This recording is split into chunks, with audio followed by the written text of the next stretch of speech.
예, 이 시간 함께 보실 하나님의 말씀은 신약성경 갈라디아서 6장 1절부터 우선 5절까지 있는 말씀을 먼저 보도록 하겠습니다.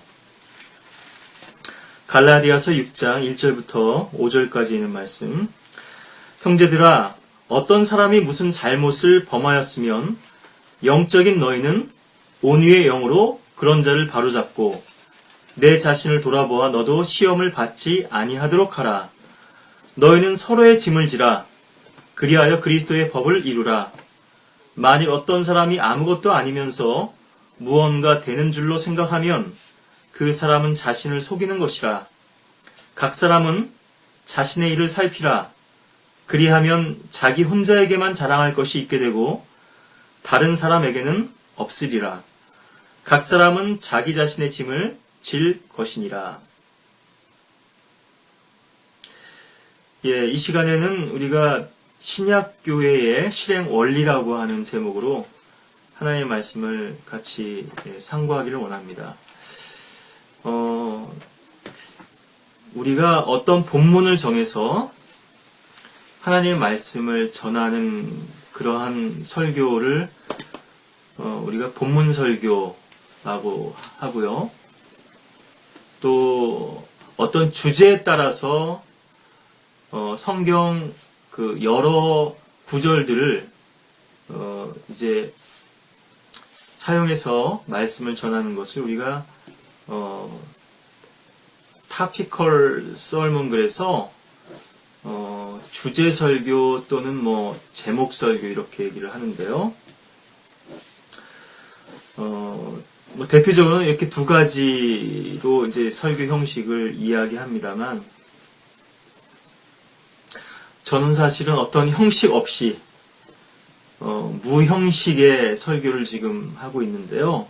제 나름대로의 어떤 형식은 있습니다만, 사실 그러한 형식마저도 제가 매이지 않고 좀 하나님의 말씀을 전하는데요. 저에게는 많은 그런 좀 말씀에 대한 부담이 있습니다. 성경에서는 이것을 버든이라 그래서요. 우리가 쉽게 이해할 때는 짐이라고 이렇게 생각하게 되는데, 우리가 마태복음 11장 26절인가요? 수고하고 무거운 짐진 자들아 할 때도 이제 바로 그 버든인데, 우리가 영적으로 이야기할 때는 이것을 부담이라고 합니다. 영어로는 뭐 영어는 다이어니까요. 이런 의미들을 다 함축하고 있는 것이지만, 그래 구약 예언서, 특히 예레미야 성가에 보면은 주의 엄중한 말씀이라고 이렇게 번역이 되어 있는데요. 버든을 그렇게 이제, 이게 고어에서는, 영어에서 버든이 사실은 워드의 의미로 이제 사용이 됐었거든요. 근데 이게 그렇게 단순하지만 않습니다. 말이라는 게요. 그것을 주의 말씀이라 이렇게 하면은 이제 의미가 전달이 잘 안 되니까 개역 성경에도 그렇게 이제 번역이 돼 있을 거고요. 엄중한 말씀이다 이렇게 이제 한 건데, 쉽게 얘기하면 이제 부담이다 이렇게 여러분들이 이해하시면 좋겠는데요. 하나님께 주시는 말씀들이 이제 설교자 입장에서 봤을 때는 많이 있습니다. 이제 뭐 에스겔 선지자 같은 경우도 그렇고요. 뭐 몇째 해, 몇째 날 주의 말씀이 내게 임하니라 이렇게 나오잖아요. 사실은 우리가 주일날 이렇게 일주일 동안 설교자가 메시지를 준비했다가 말씀을 전하는, 이것이 이제 일반적인 형태일 텐데요. 설교자를 예언자적인 측면에서 우리가 이해했을 때는 하나님의 말씀은 사실은 수시로 주어지거든요. 그리고 어떤 특별한 상황도 있고요. 그리고 성도들의 필요도 있습니다. 물론 이것을 회중 전체를 놓고 하는 설교와 또 개인적인 사역이라든가 상담이라든가 또 교제라든가 이런 것들이 좀 구분이 되겠지만 주님께서 주신 이런 말씀들이 있는데 이 말씀들을 나눌 수 있는 기회들은 제한되고요. 또 여러 가지 주신 생각들이 있기 때문에 이것들을 제가 시간이 여유가 있다면 좀 주제별로 묶어서 좀 정리를 해서 여러분들과 나눴으면 좋겠지만 어떤 면에서는 동시다발적이거든요. 네. 그리고 하나님의 말씀은 다 짝이 있고 연관이 되기 때문에 이 말씀들을 어떤 하나의 주제로 또 어떤 본문에 제안하게 되면은 사실 주님께서 우리에게 원하시고자 하는 메시지들을 우리들이 많이 놓칠 수가 있거든요. 설교자 입장에서도 그렇고요. 성도들의 입장에서도 그렇고 여러분들이 저의 이러한 그 모습이 횡설수설하는 것처럼 이렇게 느껴질 수도 있고, 우왕좌왕하는 것처럼 이렇게 받아들여질 수도 있겠지만, 저를 통해서 주님께 주신 부담이 어떠한 것인지 여러분들이 좀 이 말씀 가운데서 또, 여러분들의 마음을 겸손히 낮추시고, 또 받아들일 수 있으면은, 좋겠다는 그러한 그 바람이 있습니다. 신약교회의 실행 원리라고 이렇게 제가 제목을 말씀드렸는데, 이 제목을 말씀드리고 또 엉뚱한 거를 또 전하게 될지 모르겠습니다만, 사실 많은 사람들이 놓치는 건데요. 저는 성경에서 많은 말씀들이 있지만, 우리가 사실 날마다 애송하고 또 낭독해야 될 말씀들이 있다고 그렇게 생각을 합니다. D.L. 무디도 고린도전서 13장은 모든 그리스도인들이 매일같이 읽어야 될 말씀이라고 얘기를 했었는데요. 그리스도인들의 생활 헌장이라고 할 수 있겠죠. 로마서 12장과 또 고린도전서 13장은요. 우리가 이 말씀대로만 실행한다면 문제가 될 게 하나도 없습니다. 그런데 사실은 이 말씀대로 우리가 철저히 따르지 않고 자기 생각대로, 자기 멋대로 행하기 때문에 문제가 일어나거든요. 예수님께서는 구약의 율법을 한마디로 요약하셔서 말씀하시기를 마태복음 7장 12절인데요. 그러므로 무엇이든지 사람들이 너희에게 해주기를 바라는 대로 너희도 그들에게 그렇게 해주라. 이것이 율법이요 선지서니라. 구약의 율법과 선지서를 물론 시편도 있습니다만 이렇게 정리를 하셨거든요. 한마디로. 많은 계명들이 있는데 많은 말씀의 조항들이 있는데 그러니까 우리식으로 얘기하면 역지사지거든요. 한번 입장을 바꿔 생각해봐라. 그러면 많은 문제가 풀릴 거다. 이런 말씀이 있거든요. 사람들은 자신이 받을 것만 계산하지요. 자신이 줄 것은 계산을 안 합니다. 자기가 상대방에게 받은 상처와 입은 손해만을 계산하지요. 본인이 다른 사람이 어떤 상처를 주고 있고 어떤 손해를 끼치고 있는지는 생각을 못해요. 그러니 더더욱 하나님의 교회 앞에서 또 주님께 어떤 손해를 끼치고 있고 어떤 해를 끼치고 있고 또 어떤 상처를 주고 있는지는 모를 수밖에 없거든요. 상식적으로도 알 수 있는 건데 왜 우리가 이걸 모르느냐? 매일같이 성경을 읽고 또 말씀을 듣는데도 이 부분은 영적인 문제이기 때문에 그렇습니다. 그 말은 마귀의 역사가 따르기 때문에 그렇다는 말씀이거든요. 마귀는 속이는 자예요. 계속해서 미혹합니다. 성령께서는 빛 가운데로 우리 인도하기를 원하시고 모든 진리 가운데로 인도하기를 원하시고 우리를 빛으로 인도하시고 깨우쳐 주시거든요. 그럼 왜 우리가 이렇게 속고 실패하게 되느냐? 처절하게 처참하게. 문제 우리 마음에 있습니다. 외부에 있는 것이 아니거든요. 우리 마음의 욕망으로 인해서 우리 눈이 가려지고 우리 눈이 멀고 스스로 속게 되는 것이거든요. 우리가 뭐 심리학적으로 얘기하자면 이것이 인지편향이라고 얘기하는데요. 자기가 보고 싶은 것만 보고요. 자기가 보고 싶은 대로 보고 자기가 듣고 싶은 것만 듣고 자기가 듣고 싶은 대로만 듣습니다.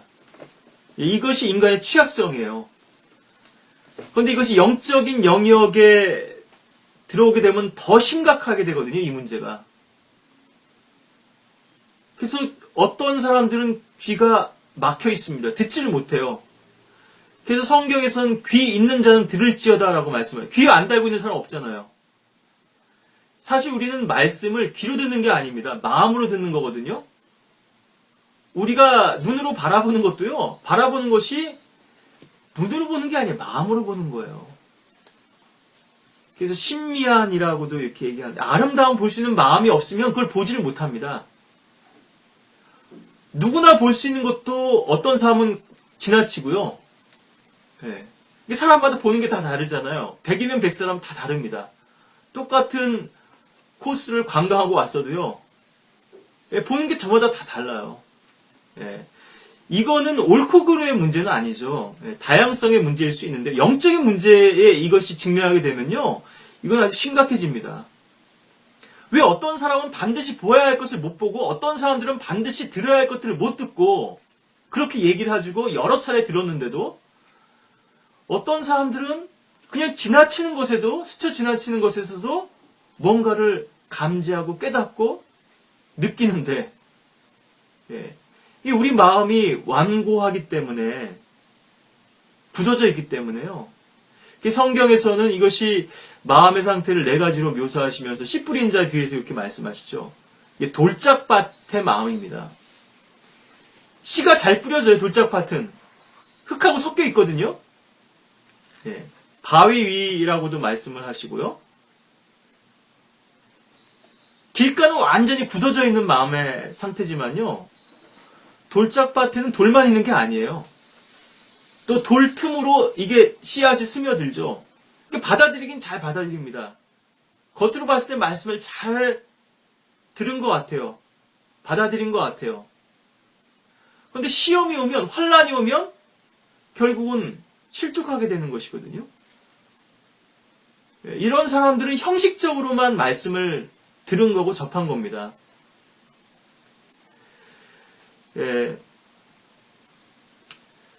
그리스도인의 생활 헌장이라고 할 수가 있을 텐데요. 로마서 12장이나 고린도서 13장. 여러분들이 잘 아시는 말씀이지만 귀가 된다면 아침 저녁으로 이 말씀을 아침에는 고린도서 13장으로 시작하고 저녁에는 로마서 12장으로 마치신다면 마무리를 하시고 정리를 하신다면 아마 하루 일과 중에서 많은 것들이 여러분들에게 걸러지실 거예요. 하나님의 말씀의 채로 무엇이 내가 잘못됐었고 무엇이 내가 문제고 그리고 또 저는 하나를 더 꼽자면 시편 119편인데요. 시편 119편은 그 168절인가요? 맨날 까먹네요. 모든 구절마다 다 말씀으로 이렇게 다 치워져 있죠. 참 놀라운 말씀인데요. 이 말씀들을 통해서 정말 우리가 얼마나 이 하나님의 말씀 앞에 176절까지 있네요. 부족한 자들이고 또 하나님의 말씀이 얼마나 또 경이롭고 위대하신지. 하나님의 말씀은 유기적으로 연관되어 있거든요. 다 짝이 있습니다. 이게 하나의 완벽한 생명체예요. 하나님의 말씀은 생명이시죠. 여기서 뭔가 하나 빠져도 사실은 결함이 생깁니다. 그러니까 이거는 성경을 삭제하고 변개하는 걸 말씀드리는 게 아니고요. 하나님의 말씀 중에서 어느 한 부분만 우리가 덜어내고 취사 선택, 이 말씀은 나한테는 필요 없어. 이 말씀은 뭐 다 아는 말씀이야 하고 그냥 덮어버리고요. 지나쳐버리고 이렇게 말씀을 소홀히 여기게 되면, 소홀히 대하게 되면 반드시 우리 삶에 영적으로 문제가 생긴다고 하는 거거든요. 많은 이런 주옥 같은 또 함금과도 같은 말씀들이 있지만, 여러분들이 말씀만, 이런 대표적인 말씀만 여러분들의 생활 가운데서 매일같이 점검하셔도요, 걸러질 것들이 많을 텐데요. 그래서 그리스도인들의 생활 원칙은 눈에는 눈, 이는 이로, 이게 아니거든요. 구약에서 이 말씀도 사실은 우리가 그 문맥에서 잘 살펴봐야지 이 말씀의 뜻을 알 수 있는, 이것은 복수하라는 그런 말씀이 아닙니다. 너에게 해코지를 하려고 했던 그 사람을 재판관을 찾아가서 판결을 받아서 만약에 그가 거짓 고소를 했다면, 모함을 한 것이라면 그 사람이 너에게 그 위해를 가하려고 했던, 만약에 나를 도둑으로 몰아서 그 도둑에 마땅한 벌을 받게 하려고 그 사람이 거짓 모함을 했다면 그와 동일한 죄의 형벌을 그에게 가하라고 하는 것이거든요. 그러니까 일테면은 우리가 군에서 비례성의 원칙을 얘기하잖아요. 북에서 어떻게, 근데 이제는 더 강력한 이제 대응을 하기로 했죠. 그런 것과 마찬가지입니다. 이 말은 상대방이 나 한 대 쳤으면 나도 한 대 쳐도 되고, 이러한 논리가 아니거든요. 무엇이 잘못했고 무엇이 문제였는지를 주님의 말씀 앞에서 판결을 받아야 되고요. 하나님의 영적인 사람들 앞에서, 여기서 구약시대는 재판관들이었고 레위인도 있었고요. 선지자도 있었고 왕도 있었고요. 너희가 이 세상을 심판하게 되리라는 것을 알지 못하느냐? 미국에는 배심 제도를 이용하고 있죠. 이것이 또 문제가 되기도 하지만요. 오제 심슨 같은 경우처럼 민주적인 재판이니까 원래 그런 의도가 아닌데 성경에서 말씀한 이 배심은 우리가 하나님과 함께 심판에 참여하게 될 것입니다. 이 세상을 심판하게 될 것이에요. 우리는 왕과 같은 제사장들로서 통치하게 될 것입니다. 이 말은 다시 얘기하면 우리가 그 법을 집행하는 위치에 있게 될 거라는 얘기거든요. 근데 지금 이 지상에 있는 가운데서도 하나의 말씀을 우리가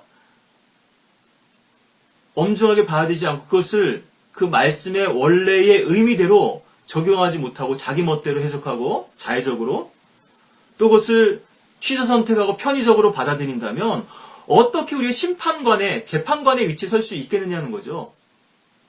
당연히 그리스도 심판석에서 그런 사람들의 모든 행위들은 불에 타버리겠죠. 규칙대로 하지 않으면 상을 받을 수 없잖아요. 경기에는 규칙이 있죠. 그 규칙을 어기게 되면은 실격이 됩니다. 점수를 인정받지 못해 골을 넣었어도 그건 골로 인정을 하지 않습니다. 뭐 금을 밟았다든가, 뭐 축구로 치자면 뭐 업사이드 반칙을 범했다든가, 아니 뭐 핸들링으로 손으로 슬쩍 해가지고 골로, 뭐 옛날에 그런 경우도 있었죠. 뭐 누군가요?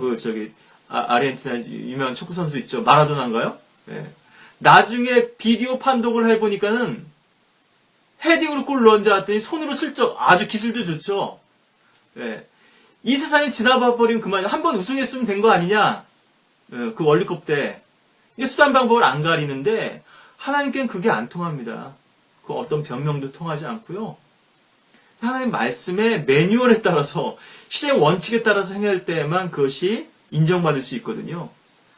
악에게 지지 말고 선으로 악을 이기라. 로마서 12장 21절이죠. 우리가 너무나 하나님 말씀을 많이 오해하고 있습니다. 그것도 또 곡해할 뿐 아니라 왜곡시키기도 하죠. 이런 자들이 사도행전 20장부터도 이런 거짓 선지자들이, 거짓 교사들이 또 그런 거짓 교사들에 대해서 경고하고 있지만요. 마태복음 5장 38절에 눈은 눈으로, 이는 이라고 하는 이 말씀조차도요.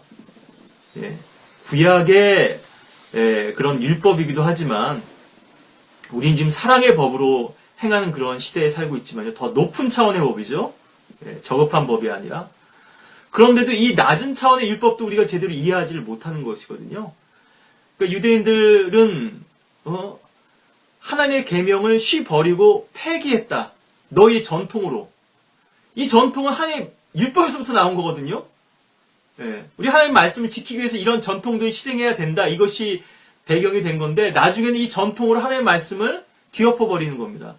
그러니까 코르반 하면은 부모를 안 모셔도 안 섬겨도 봉양을 안 해도 상관없다. 이거 하나님께 드릴 예물이에요. 이런 핑계로 부모를 봉양하지 않았던 그런 악한 유대인들도 있었다고 말씀하시는 건데요. 자, 오늘 본문 나님 본문 말씀으로 돌아와서 형제들아 어떤 사람이 무슨 잘못을 범하였으면 영적인 너희는 온유의 영으로 그런 자를 바로잡고 내 자신을 돌아봐 너도 시험을 받지 아니하도록 하라. 참 중요한 말씀입니다. 예, 신약교의 실행 원리가 되는 말씀이 마태복음 18장에도 있고 합니다만 로마서 6장 1절도 아주 중요한 말씀이거든요. 여기에선 잘못이고요. 마태복음 18장에선 죄를 범하였음이라고 죄라고 더 심각한 문제가 다루어집니다. 여긴 죄가 아니에요. 폴트예요. 신이 아니고요. 잘못을 저질렀다 하더라도요. 이를테면 결례를 했다고 볼 수 있겠죠? 우리가 상식적으로 마땅히 이렇게 해야 되는데 그렇게 안 했다 이거예요. 좀 기분 나쁜 일이 생겼다 이거예요. 근데 죄까지는 아니에요. 이를테면은 운전하다가 도로에서 교통사고를 낸 건 죄가 되는 거고요. 접촉사고까지는 안 났어요. 그런데 사고가 날 뻔했고 저 운전자가 좀 교통법규를 제대로 안 지키고 뭐 무리하게 끼어들게 했다든가 옆에 차가 오는데도 못 보고 막 이렇게 방향을 틀든가 뭐 차선 변경하든가 해서 사고 날 뻔했다 이거죠. 기분 나쁘잖아요. 내가 가는 길에 끼어들고 나한테 웃음권이 있는데 이러한 경우에 어떻게 처리해야 되냐 이거죠. 그리스도인들과의 얘기입니다. 이거는 어떤 사람이라고 하셨지만 형제들이라고 지금 하시고요. 기본적으로 이거 뭐 교회 안에서의 문제를 다루고 있고 소위 뭐 교회 생활 서신이라고까지 이렇게 할 수도 있을 텐데요. 이 서신서들을 먼저 전제가 있습니다. 영적인 너희는이에요. 제가 교통사고 상황을 많이 말씀드리는데 과실상계라고 그러죠. 6대3, 6대4냐, 7대3이냐, 8대2냐, 9대1이냐 경우가 다 다르거든요. 근데 일반 과실은 거의 없더라고요. 100%는. 근데 사람들은 자기는 잘못 안 했다고 생각하거든요. 상대방의 책임이 있다고. 교통경찰이 와서 따져줘야지 이게 확인이 되고 보험사에서 와서 이런 경우 이런 판례가 있고 이런 경우 대략 이렇습니다. 그제서야 좀 받아들이는데 그래도 잘 안 받아들여요 사람들이. 억울하다 이거죠. 난 잘못한 거 없는데 물론 법이 좀 미비한 부분도 있겠죠. 그래서 우리나라에서 이렇게 과실상계하는 거를 또 없애자는 그런 주장도 있더라고요. 미국식으로. 유럽에서는 그렇게 하는데 미국에서는 사고 나면 무조건 일반 과실이죠. 더 많이 잘못한 쪽에 모든 책임을 지우는 겁니다. 그래야 책임감을 느끼고 이제 이것을 더 조심할 텐데요. 사고 나면은 뿜빠에 죄송합니다. 속된 표현을 써서 똑같이 과실 비율에 따라 가지고 차 수리비, 렌트비까지 해가지고 요즘 렌트는 마음대로 못하게 또 바뀌었지만요. 그것도 상대방 차 수리한 것까지. 그러니까 이거는 가해자가 오히려, 그러니까 피해자가 오히려 더 많은 책임을 지기도 하는 이런 좀 모순적인 구조도 있거든요. 제가 이런 오늘 법 얘기하는 게 아니니까요. 교회 안에서 어떤 문제가 벌어졌을 때 과연 여러분들은 그 문제를 어떻게 바라보시느냐 하는 건데요. 많은 사람이 자기 책임을 잘 몰라요. 자기 문제를 잘 모르고요. 그렇기 때문에 이런 일들이 자꾸 되풀이되고 재현되는 거거든요. 영적이지 않다면 나는 그 일을 다룰 자격이 없는 겁니다. 이 말은 내가 주님 편에 서 있고 하나님 말씀의 기준에 따르지 않으면 내 기준에, 내 감정에 따라서, 내 느낌에 따라서 행동했던 그건 영적인 행동이 아니에요. 많은 사람들이 이렇게 행동하거든요. 자기 마음대로. 왜냐하면 이것이 지극히 당연한 반응이고요. 내가 옳다고 하는 전제가 있기 때문에 그렇습니다. 상대방이 잘못했다고 하는 그러한 비난이 전제되어 있기 때문에 그래요. 영적이어야 하고요, 먼저. 그 다음에 이것은 온유의 영으로 드러나야 됩니다. 온유의 영으로. 그러니까 그 태도가 바르지 못하면 사실은 문제가 되죠. 물론 우리가 인간이기 때문에 완벽할 수 없고요. 예, 더 본질적인, 근본적인 문제가 있죠. 그러니까 저 사람이 말투가 저렇다, 이것보다는 저 사람이 하는 말의 내용이 더 중요한 거거든요, 사실. 그 말의 내용에 무게가 있고 중요한 것이 옳다면 그 사람의 말투가 거칠든 좀 불쾌하게 얘기를 했다 하더라도 받아들이는 게 옳지만 이것은 지금 받아들인 사람에게 주문하는 게 아니라 하나님께서 그렇게 행동하는 사람한테 온유의 영으로 하라는 겁니다. 근데 받아들인 사람이 당신은 불손하고 난 그런 거 받아들일 수 없다. 이렇게 하라는 말씀이 아니거든요. 이게 사람들이 많이 착각하는 거거든요. 너희가 그렇게 하라. 그러한 일이 있을 때 그렇게 못하면요. 반드시 문제가 생기고 성경은 뭐라고 말씀하시냐고요. 같은 갈라디아서니까 그렇지만요. 예. 속지 말라 7절에 하나님 우롱당하지 아니하시느니라. 이는 사람이 무엇을 심든지 그대로 거둘 것이기 때문이라. 자신의 육신에 심는 자는 육신으로부터 썩은 것을 거두고 성령에 심는 자는 성령으로부터 영생을 거두리라. 심은 대로 거두는 법칙만큼요. 성경에서 더 확고불변한 영적 법칙이 없습니다. 여러분들이 뼛속 깊이 새기시고 두고두고 새기셔야 될 그런 영적 원리예요. 왜냐하면 지금은 안 거뒀을지 모르지만 나중에 거두게 될 것이기 때문에. 하나님은 공의로우신 분이고요. 하나님은 심판주의십니다. 여러분들이 심판주의신 그분 안에서 행해서 심판을 행했다면 그 심판은 의로운 심판이 되겠죠. 근데 많은 경우에 재판관계상처럼 자기 눈에 오른 대로 행합니다. 그래서 혼란이 벌어지는 거고 무질서가 행해지는 거거든요. 오늘날 교회의 모습을 보면 저는 그런 생각을 합니다. 지금이 재판관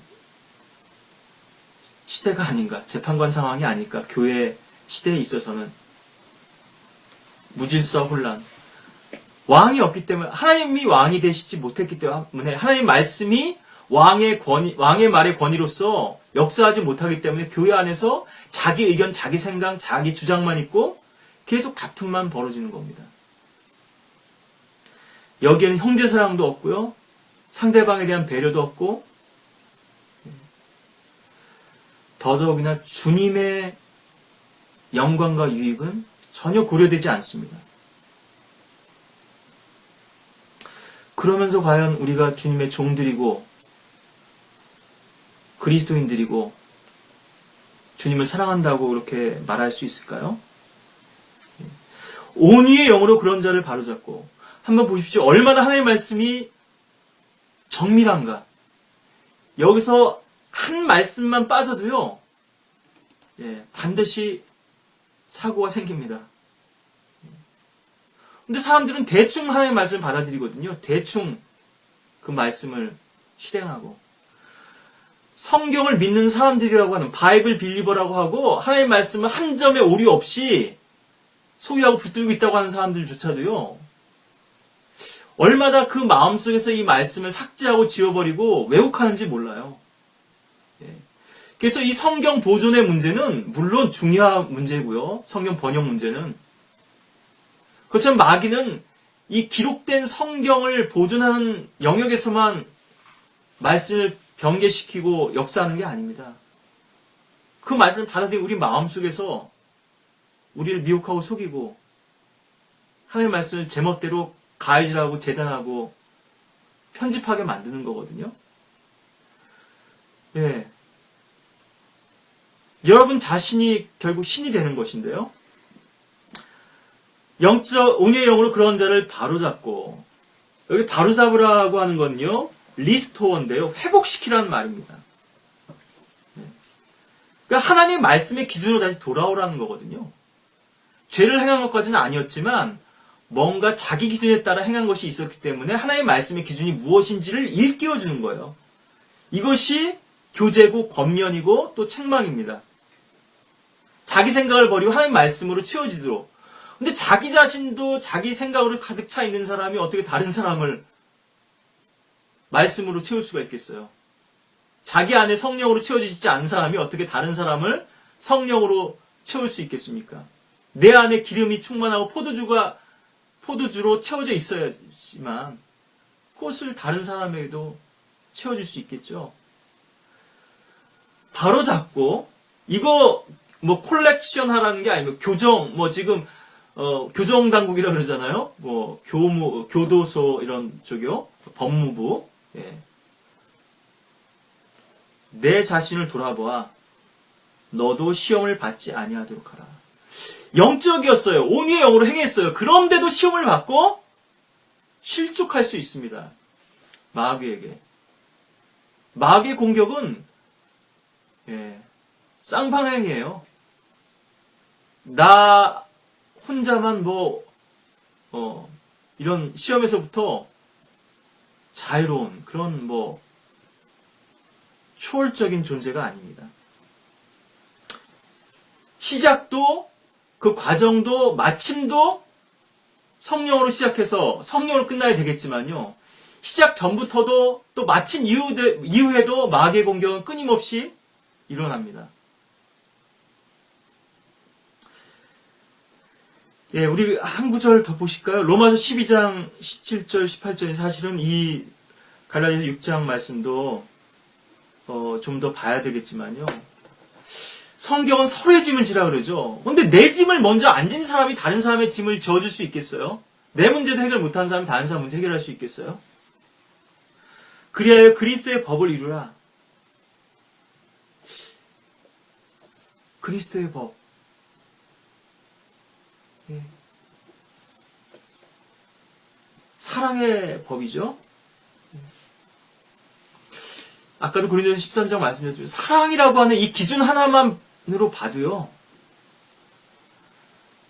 많은 문제가 해결될 겁니다.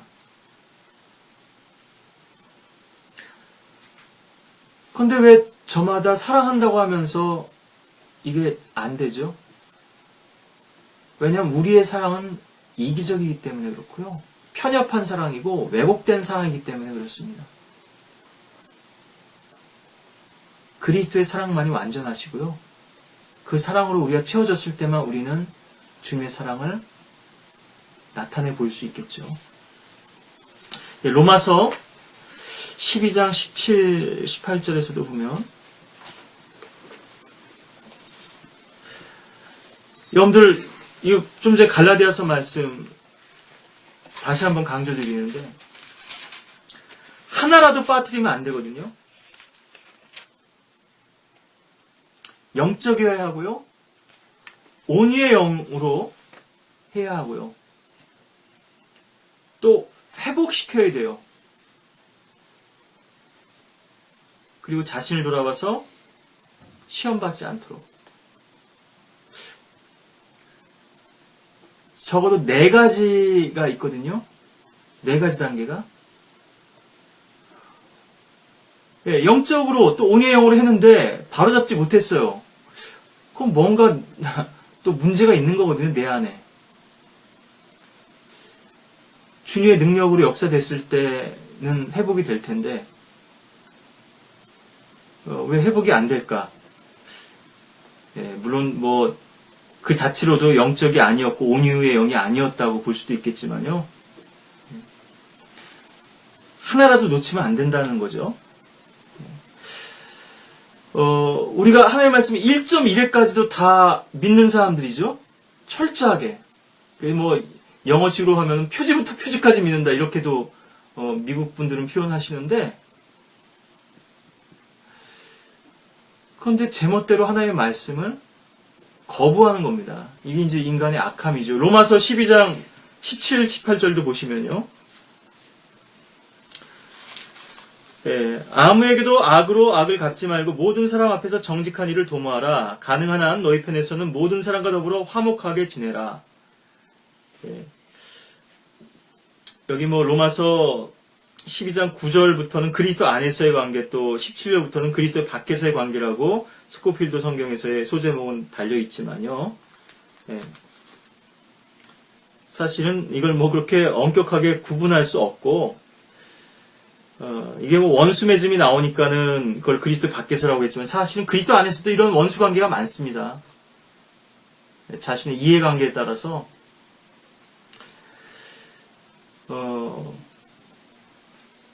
먼저 여기 18절 말씀, 모든 사람과 더불어 화목하게 지내라.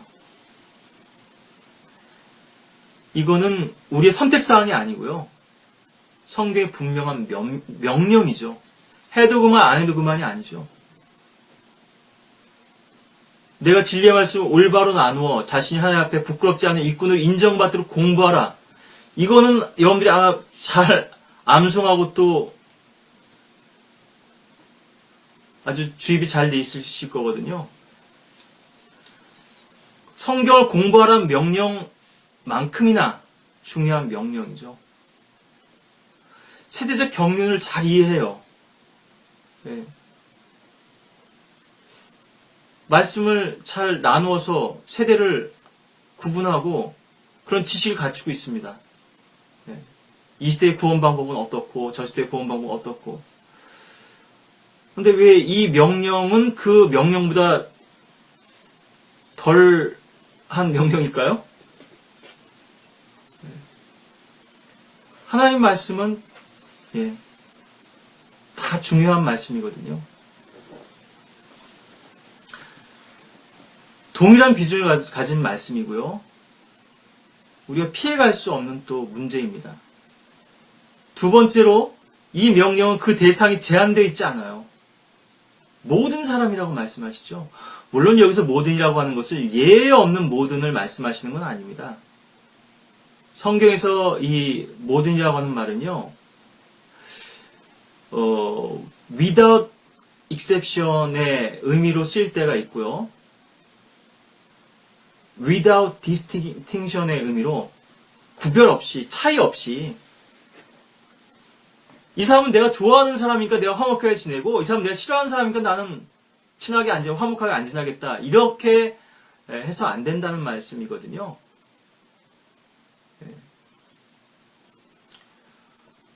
물론 악인하고 우리가 손을 잡을 수는 없죠. 그러니까 하나님 말씀을 모르면요, 오해를 하게 되면요, 계속 엉뚱한 방향으로 가게 돼 있어요. 하나님 말씀 앞에 자신을 낮추고 나의 문제가 무엇이고 내가 무지한 것이 무엇인지를 알려달라고 해야지 주님께서 계속 빛으로 인도해 주실 텐데요. 제한 없는 명령이라 얘기죠. 내가 원할 때만 화목하는 것도 아니고 내가 원하는 대상과만 화목하는 것이 아니라 세 번째로 가능한 한 화목해야 됩니다. 성경 우리가 가능한 모든 수단을 다 동원하고 우리가 할 수 있는 최선을 다했는지 그것을 요구하고 있다고 하는 것이거든요. 해봤어요. 그런데도 안 돼요. 그럼 할 수 없죠. 네? 우리가 할 수 없는 것까지 주님께 요구하시는 건 아니죠. 그런데 많은 사람들이 해보지도 않고 안 된다는 거예요. 사실은 할 마음이 없는 겁니다. 화해할 마음이 없는 거예요. 네 번째로 너희 편에서는 화목하라고 말씀하십니다. 하나님께서는 상대방의 반응이나 태도를 먼저 묻지 않으셨어요. 먼저 말씀의 빛을 보고 먼저 양심의 찔림을 받고 먼저 깨달은 사람이 먼저 깨달은 쪽에서 먼저 행하라고 하는 것입니다. 아까도 말씀드렸죠. 받아들인 사람에게 말씀하시는 게 아니에요. 그것을 행하는 사람에게 온유의 영으로 하라고 명령하신 거죠? 당신 온유의 영을 안 했으니까 나 안 받아들일래. 예, 너무나 삐딱한 마음이죠. 성경에서는 먼저 요구하시는 경우가 있습니다. 하나님의 말씀은요, 순서가 있어요. 남편에게 먼저 말씀하시는 게 아니라 아내에게 먼저 말씀하시잖아요. 주인에게 먼저 말씀하시는 게 아니라 종들에게 먼저 말씀하십니다. 먼저 따라야 될 사람이 있어요. 네. 그 말은 무엇이냐 하면 종에게, 아내에게 먼저 순종을 요구하셨다면 권위를 부여받은 남편과 주인은 더 큰 심판을 받게 되리라고 하는 것입니다. 여러분들이 이 부분을 하나님께 맡기실 수 있으면 순종할 수 있는데 그렇지 못하면 불만으로 가득 차 있는 거거든요. 난 억울하다. 법은 멀고 하나님의 말씀은 멀고요. 그러니까 내 힘으로, 내 완력으로 뭔가를 해결해 보려고 하는 거거든요. 내 남편 믿을만 하지 못하니까 나 못 참겠다.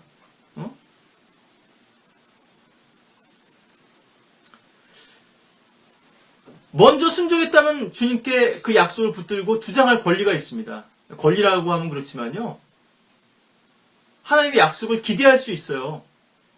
그럼 하나님께서는 이 남편과 주인들을 더 철저하게 다루신다는 것을 아셔야 된다는 거거든요. 하나님 그런 분입니다. 예, 하나님 심판 주시고 아주 절대적이고 엄격하신 분이신데요. 예.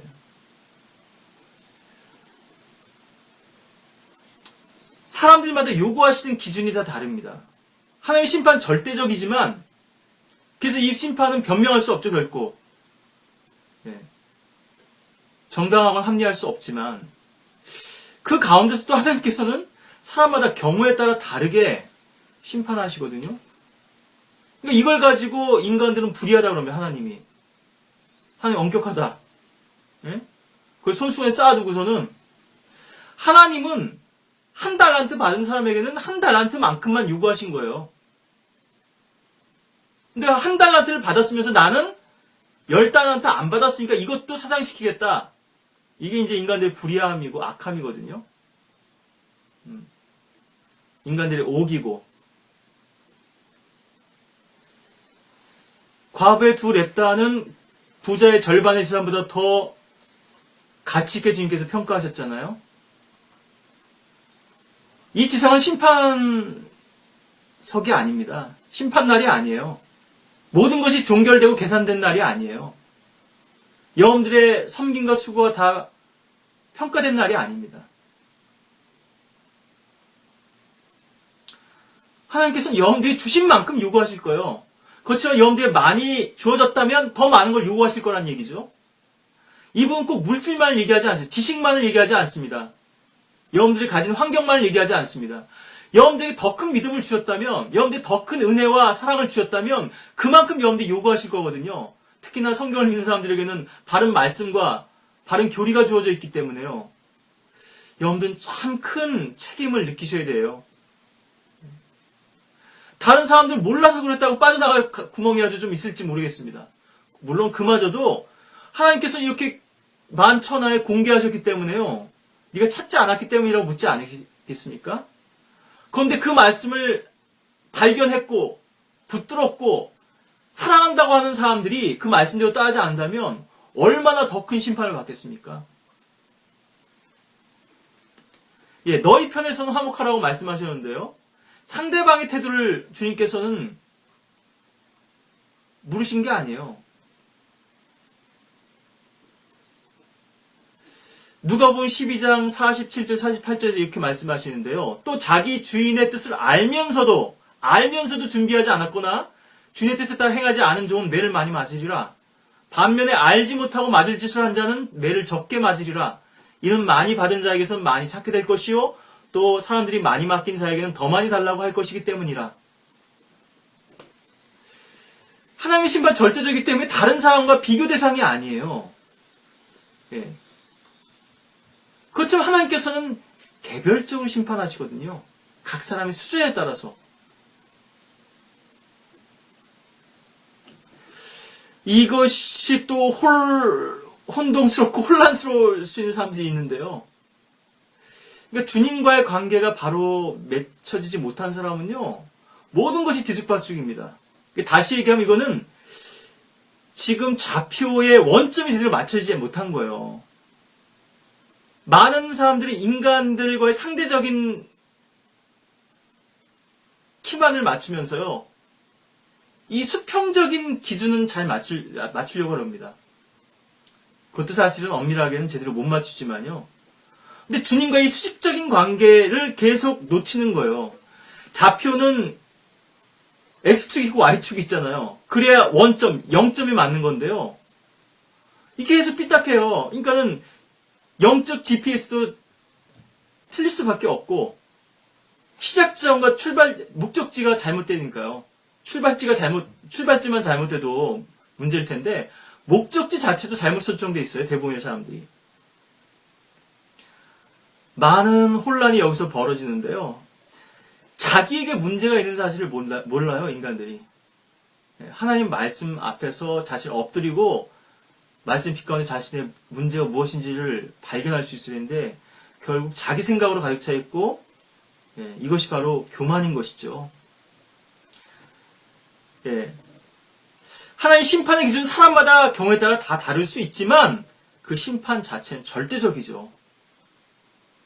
이 하나님의 심판과 하나님의 성품을 인간들이 잘 모르기 때문에, 또 바로 알려고 하지 않기 때문에 많은 혼란이 벌어지는데요.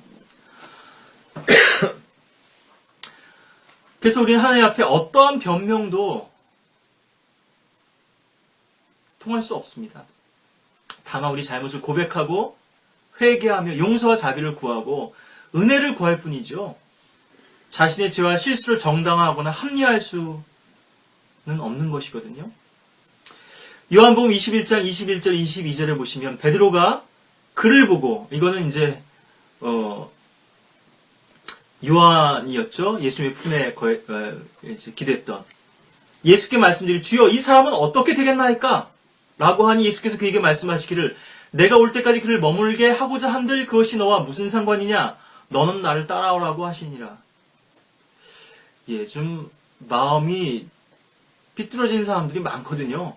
주님과의 관계에서요. 저 사람은 어떻게 되는데요? 저 사람은요. 너무나 유치하죠. 영적으로 유치하죠. 누가복음 10장 40절부터 42절에도 보시면 그러나 마르다는 접대하는 일이 많아서 경황이 없더라. 그러므로 그녀가 와서 주께 말씀드리길 주여 내 동생이 접대한 일에 나 혼자만 남겨놓은 것을 개의치 아니하시나이까? 그녀에게 말씀하셔서 나를 도와주라고 하소서라고 하니 예수께서 대답하여 그녀에게 말씀하시기를 마르다야 마르다야 내가 많은 일로 염려하며 수고하고 있으나 필요한 것은 한 가지뿐이니라. 마리아는 이 좋은 편을 택하였으니 그녀에게서 그것을 빼앗지 못하리라고 하시더라. 많은 사람들이 자신에게 가장 필요한 것이 무엇인지를 모르죠. 우선순위도 모르고요. 무엇이 더 중요한지, 시급한지도 모르고요. 이 문제는 단순히 일을 하는 걸 말씀드리는 것이 아니고 주님과의 관계를 말씀드리는 겁니다. 아까도 먼저라고 말씀드렸잖아요. 먼저 행해야 될 것이 있는데요. 내가 먼저 행해야 되는데 다른 사람한테 그걸 먼저 주장하는 겁니다. 이 순서가 뒤바뀌면 많은 혼란이 생길 수밖에 없어요. 하나님과의 순서도 마찬가지지만요. 왜 다른 사람이 끼어들죠? 변형산의 제자들처럼 주 외에는 아무것도 보이지 아니해야 되는데 자꾸 무엇인가 여기 끼어드는 거예요. 주님과 나 사이의 관계예요. 사도 요한도 끼어들고 베드로 같은 경우에는 마다 같은 경우에는 마리아가 끼어드는 거죠. 정말 주님만을 바라보고 열심히 섬겼다면 그런 것들이 보이지 않고 그런 불평이 안 나오겠죠. 그런 핑계를 대지 않겠죠. 우리는 하나님 말씀 앞에 우리 자신들을 낮추고 맞춰야 될 존재들이죠. 하나님 말씀 우리 자신의 기준에 맞출 수는 없어요. 그런데 많은 사람들이 그렇게 하려고 하고 있다는 거거든요.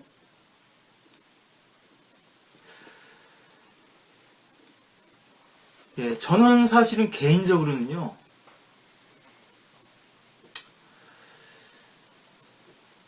하나님 말씀을 변명하는 그리스도인이 가장 사실은 역겨워요. 견딜 수가 없어요. 꼴불견이에요. 거짓말하고 술 마시고 담배 피고 심지어 음행하고 간음하는 그리스도인도 예, 봐줄 수도 있는데요. 이런 사람들은 대부분 자기가 잘했다고 하는 사람 없습니다. 예, 물론 그런 악한 그리스도인도 그런 사람 이런 사실은 구원을 의심해 봐야 되겠지만요. 양심이 그 정도로 화인 맞았다면 사실은 좀 심각하게 생각해 봐야 되겠지만 이런 사람들은 자기가 죄인이라는 건 다 압니다. 죄를 짓는 순간 알아요. 그리고 죄를 짓는 순간 이미 성령께서 상실되고 주님께서 주신 기쁨과 평안을 잃습니다. 그러니까 불안하죠. 조급하고 영적으로 공고합니다. 그런데요, 도덕적으로 의롭다고 생각하는 사람들은 영적으로 자신이 잘못했다는 걸 잘 알지 못하거든요. 심지어 간음을 한 죄인이라 할지라도 자신 죄를 알고 뉘우치고 회개한다면 용서할 수 있잖아요. 그런데 내가 뭘 잘못했냐고 하는데요. 난 잘못한 게 뭘 모르겠다고 하면 참 이게 답답한 노릇이거든요. 그런데 그러한 사람들이요, 사역자들 중에도 많아요. 자기 문제가 무엇인지조차. 자기 문제를 인정하는 건 둘째치고요. 물론 뭐 인정하기 잘 꺼릴 수 있죠. 인정하기 싫을 수 있죠. 알면서도. 근데 몰라요. 인정하는 건 둘째치고. 눈이 가려져 있는 거죠. 뭐 나중에 기회가 되면 더 깊이 있게 다뤄야 될 문제겠습니다만, 여러분들 영적인 죄가 더 큰가요? 도덕적인 죄가 더 큰가요? 쉽게 말씀드립니다.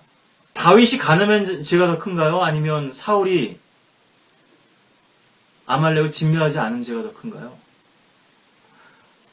하나님은 물론 간음한 죄도 큰 죄입니다. 그 죄로 그 집에서 칼이 떠나지 않게 됐죠. 그 아이도 죽었고요.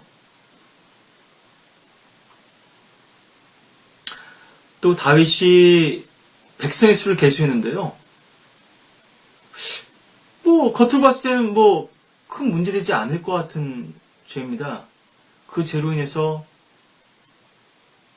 그 양들이 얼마나 많이 희생됐죠? 다윗의 백성들이요. 하나님은 사울의 그 불순종으로 사울을 거부하셨죠. 왕으로 삼으신 것을 철회하셨습니다. 잠언에는 어리석은 생각이 죄라고 말씀하시는데요. 악인의 쟁기질도 죄고요.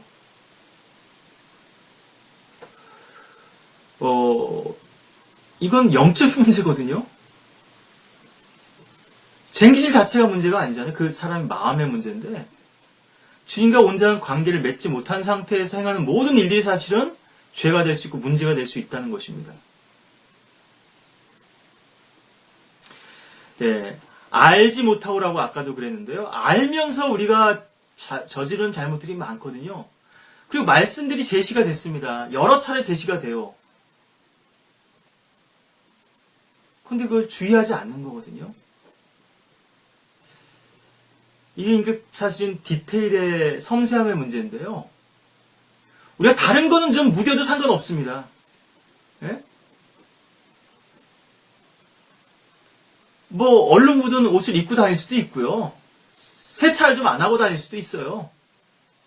근데 하나님 말씀에 있어서는 그리스도인들이 그렇게 둔감해서는 안 되거든요. 철저해야 되거든요. 세대의 경륜을 배우는 데만 철저할 것이 아니라 예언을 공부하는 데 있어서는 철저할 것이 아니라 그 말씀을 나에게 적용하는 데 있어서도 철저해야 하거든요. 근데 많은 부분은 그래서 이제 고의성이 있는 건데요. 이 말씀에 주의하지 않는 것입니다.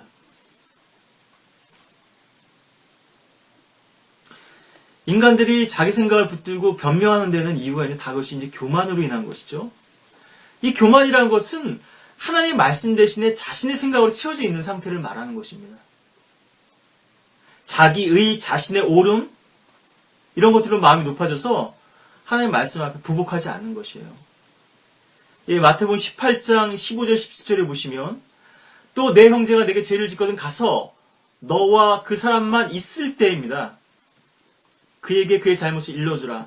만일 그가 내 말을 들으면 너는 내 형제를 얻은 것이라. 그러나 만일 그가 내 말을 듣지 아니하면 너 외에 한두 사람을 더 데리고 가서 예, 두 번째죠. 두세 증인의 입으로 모든 말을 입증하게 하라. 그래도 그가 말을 듣지 아니하거든 교회에다 말하고 교회의 말도 듣지 아니하거든 그 사람을 이교도나 세리와 같이 여기라. 예. 둘만 있을 때 한두 사람의 증인 앞에서 교회 앞에서 만천하에서 예, 이것이 교회의 신약교회 실행 원리인데요. 왜 이대로 안 하죠? 가장 중요하고 핵심적인 것인데요. 저는 지역교회들의 많은 문제들을 지금까지 봐왔고 또 적극적으로 그 문제를 중재하려고도 해봤고 또 찾아가서 만나보고 해왔는데요. 물론 사람들을 설득하거나 회복시키는 것은 제가 할 수 있는 일이 아니고 하나님께서 하신 일이지만요. 전 제 3자인데도 그렇게 했는데 그러면서 한 가지 배운 게 있다면 너무나 이 원칙들이 철저하게 무시되고 있다. 어찌 보면 상식적으로도 이해할 수 있는 부분들인데요. 사람들이 자기 멋대로 행하거든요. 예수 그리스도의 신성만 중요한 교리인가요? 예, 우리가 신약 교회에 대해서도 물론 이제 마태복음 그 앞에 나오죠. 16장인가요? 베드로의 고백이 교회의 기초가 되지만요. 실행에 있어서의 원리를 말씀드리고 있는 건데요. 지금은 예수님이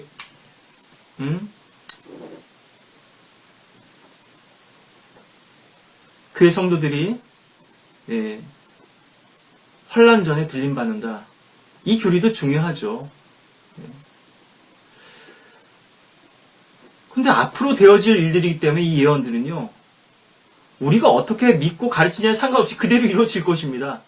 근데 그거로 인해서 생기는 해악들이 있으니까요. 그가 환난을 통과한다고 주장하는 사람들은 결국 행위 구원을 주장하기 때문에 그래서 우리가 그러한 잘못된 성경 교리들에 대해서 성경적으로 비평하는 것일 뿐이죠.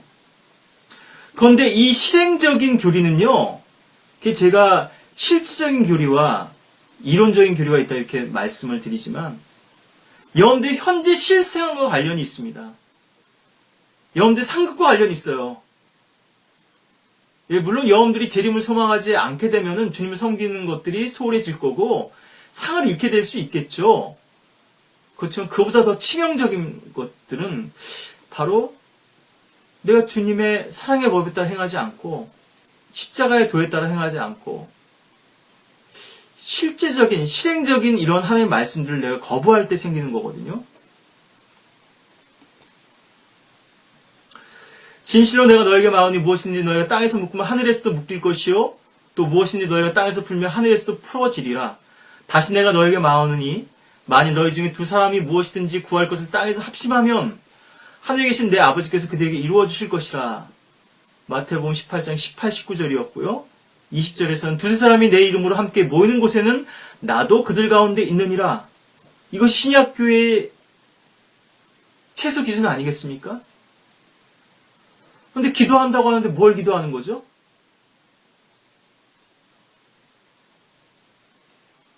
형제의 죄의 문제와 잘못을 말씀으로 바로잡을 수 없다 그러면 성경적인 절차에 따라서 그 문제를 다루지 못했다. 무엇을 기도하는 거죠? 무엇을 위해서 기도하고요?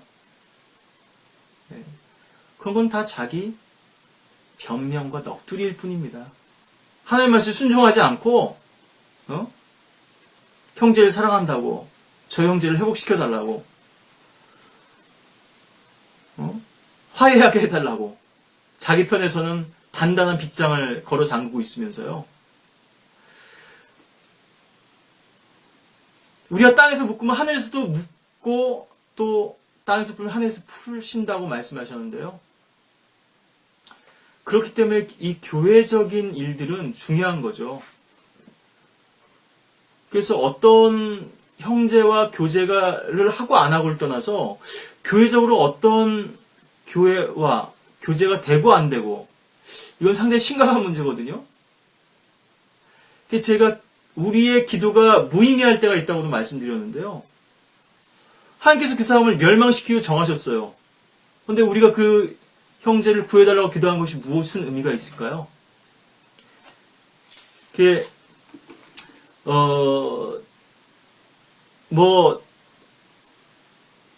많은 구절들이 있습니다만은, 기도 관련해서 말씀드린 요한 1서 5장 16, 17절에 보시면, 누구든지 자기 형제가 사망에 이르지 아니한 죄 짓는 것을 보거든 간구할지니 그러면 하나님께서 사망에 이르는 죄를 짓지 아니한 자들을 위하여 그에게 생명을 주시리라. 사망에 이르는 죄가 있거니와 나는 그에게 그 죄를 위해 기도하라고 말하지 아니하노라. 성경 기도하라고만 말씀하신 게 아니에요. 기도하지 말아야 할 이유에 대해서도 말씀하고 계시거든요. 기도하지 말아야 될 상황과 조건에 대해서도 말씀하고 계세요. 심지어 저주해야 될 상황도 말씀하고 계시거든요. 물론 이것은 신약 성경의 교리는 아니지만 우리가 영적으로 적용해 보자면 시편에 나오는 이 적그리스도에 대한 이 기도를 영적으로 또 우리가 적용할 수 있는 부분도 있을 텐데요. 사망에 이른 죄가 있거니와 나는 그에게 그 죄를 위하여 기도하라고 말하지 아니하노라. 모든 불의가 죄이나 사망에 이르지 아니한 죄도 있느니라. 오늘 주제가 신약교회의 실행 원리라고 했으니까요. 우리가 하나님의 말씀을 주의하지 못하고 자꾸 놓치게 되는 부분에 대해서는 오늘 시간도 또 좀 지나갔고 하니까요. 다음 기회에 좀 더 말씀드리기로 하고, 하나님의 말씀 앞에 우리가 철저히 엎드리고 또 순종할 수 없다면 우리는 그리스도 심판석에서 많은 부분을 해명해야 될 것입니다. 그리고 회개해야 되겠죠. 장부를 맞춰봐야 되겠죠. 네가 나를 위해서 이렇게 많이 수고했다고 하는데 이것도 차감하고 이것도 차감하고 이것도 실격이고 이것도 부정이고 반칙이고, 우리가 하나님의 기준에서 바라보고 또 계산할 수 없다면 착각 속에 사는 것이고요. 또 영적인 안목에서 바라볼 수 없다면 우리들의 육안으로 보는 이 많은 것들은 우리들을 속일 수밖에 없는 왜곡된 현상일 뿐이거든요. 여러분들이 구원 받으셨고 또 신약교회에서 주님을 섬기고 계시다면 여러분들의 교회가 이 원리대로 실행하고 있는가, 또 여러분 자신은 그 원리대로 따르고 있는가, 이것은 많은 경우에 확대해서 또 우리가 유연하게 또 적용할 수 있을 거고요. 형제들아, 어떤 사람이 무슨 잘못을 범하였으면 영적인 너희는 온유의 영으로 그런 자를 바로잡고 내 자신을 돌아보아 너도 시험을 받지 아니하도록 하라. 이러한 형제 사랑이 그리스도의 교회 안에 넘칠 때 그리스도의 몸이 더 건강하고 또 생명력이 넘치겠죠? 더 풍성한 열매로 가득 찰 것이고요. 문제는 주님께 있지 않습니다. 우리의 죄로 인해서 우리의 많은 사실 연약함이라고 하지만 그 연약함 속에 우리는 우리 자신을 숨기길 원하거든요. 우리의 죄를. 우리의 불순종과 악함으로 인해서 주님의 역사가 제한받는 것이죠. 사실 설교자들도 많이 저지르는 그런 실수가 오류기도 합니다만, 너와 두 사람만 있을 때 라고 말씀하시잖아요. 너와 그 사람만 있을 때.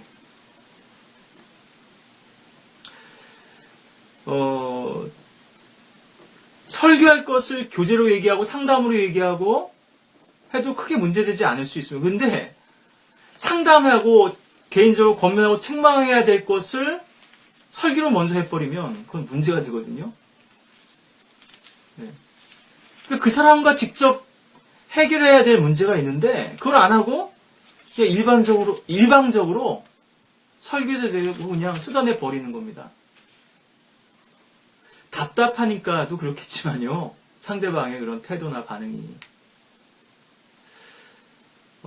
이거는 그 순서가 잘못된 것이고 부정한 방법이거든요. 세상에서도 이런 방법들이 기탄을 받습니다만 성경은 더 엄격하고 철저하게 우리에게 요구하고 계신데요. 죄의 문제를 다룰 때 있어서는 더 그렇지만요. 우리가 그렇지 못한 문제를 다룰 때 있어서도 먼저 당사자와의 얘기를 들어보지 않고 그 사람과 그 문제를 직접 대화하고 풀어보지도 않고 이런 식으로 행하게 되면은 아예 또 대화할 생각도 않죠. 얘기해서 뭐하냐? 얘기해 볼 필요도 없다. 괘씸하다. 나한테 감히. 이렇게 돼버리면은 많은 문제가 더 꼬일 수밖에 없고요. 그런 복잡한 실타래 가지고 어떻게 성교 주님과 교제할 수 있을까요? 여러분들이 하나님의 교회 안에서 어떻게 행해야 하는지를 더 철저히 배우시고 또 그런 가운데서 형제의 사랑으로 충만한 여러분들의 삶과 또 여러분들의 교회와 또 사역이 되시기를 바라겠습니다.